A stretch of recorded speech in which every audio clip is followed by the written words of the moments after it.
ವಿಶ್ವಾಸದ ಶಕ್ತಿ. ರಾಮು ಒಂದು ಸಣ್ಣ ಹಳ್ಳಿಯ ರೈತರ ಮಗ. ಅವನ ಕುಟುಂಬ ಬಹಳ ಬಡವಾಗಿತ್ತು. ಆದರೆ ಅವನಿಗೆ ಪ್ರಬಲ ವಿಶ್ವಾಸವಿತ್ತು. ಒಂದು ದಿನ ಅವರು ಶ್ರೀಮಂತರಾಗುತ್ತಾರೆ. ಒಂದು ದಿನ ಶಾಲೆಯಿಂದ ಬರುವಾಗ ರಾಮುಗೆ ರಸ್ತೆಯಲ್ಲಿ ಹಾಳಾಗಿರುವ ಹಳೆಯ ಕೋಳಿ ಪಂಜರ ಸಿಕ್ಕಿತು. ಅವನು ಅದನ್ನು ಮನೆಗೆ ಕೊಂಡು ಹೋಗಿ ಸಣ್ಣ ಕೋಳಿಗಳನ್ನು ಸಾಕಲು ಪ್ರಾರಂಭಿಸಿದ. ಅವನ ತಾಯಿ ಮೊದಲು ನಗೆ ತಳೆಯುತ್ತಿದ್ದರೂ ಅವನ ಆಸಕ್ತಿಯನ್ನು ನೋಡಿ ಸಹಾಯ ಮಾಡಿದರು.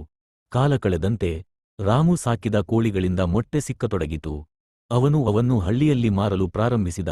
ದಿನಗಳು ಕಳೆದಂತೆ ಅವನ ವ್ಯವಹಾರ ಬೆಳೆಯತೊಡಗಿತು. ಇಡೀ ಹಳ್ಳಿಯ ಜನರು ಈಗ ಅವನ ಬಳಿ ಮೊಟ್ಟೆ ಕೊಳ್ಳಲು ಬರುವಂತಾಯಿತು. ಕೆಲವೇ ವರ್ಷಗಳಲ್ಲಿ ರಾಮು ದೊಡ್ಡ ಕೋಳಿ ಫಾರ್ಮ್ ಸ್ಥಾಪಿಸಿದ. ಈಗ ಅವನು ಹಳ್ಳಿಯಲ್ಲಿಯೇ ದೊಡ್ಡ ವ್ಯಾಪಾರಿ.